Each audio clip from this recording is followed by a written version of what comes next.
trabaho mapagkamala ni nga nakoy trabaho ron, nakoy pasok ron kay pang buntag ko. Oh, basa pa ang pantalon, dili takat kuana ni ron.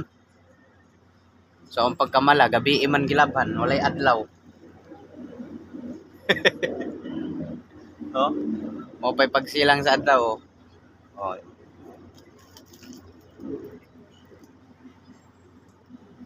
Ni Mayo. Gabi ka mang bulad sa imong nilabhan. Wa tay magamit ron ani. Baliktad naman hinoon bis na gabi na.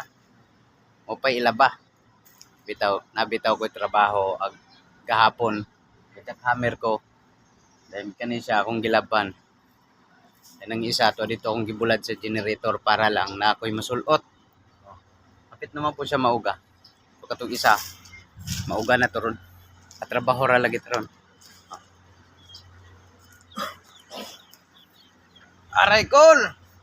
Kuding-kud sa ta kay alas 7 pa. Ito sa duyan. Oh. Musta na ang adlaw na tong tanan, no? So, hindi akong duyan, no? Nag-isi na. Ay.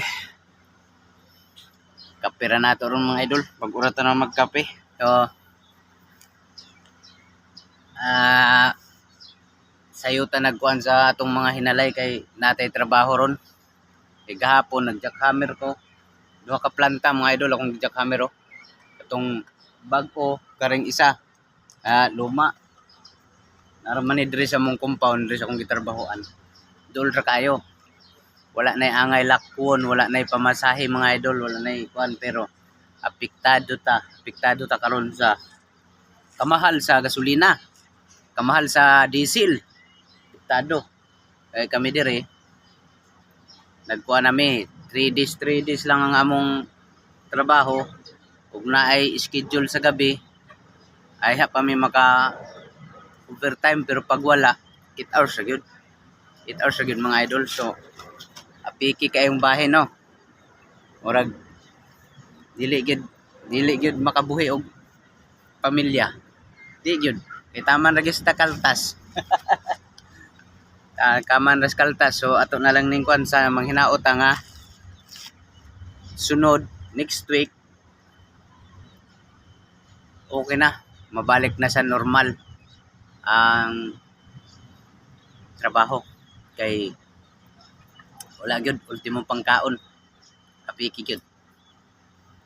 So naman daw gibalita nga mag-rollback na ang mga presyo sa kuan.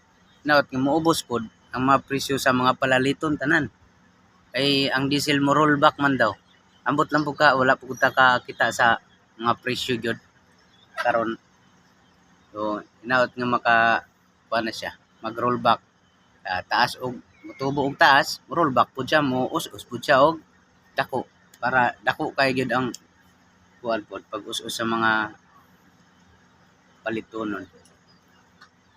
Muna.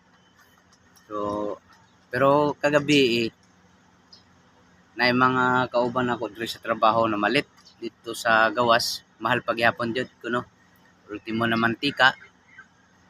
Mahal pa ang mantika karon. Naingon sila.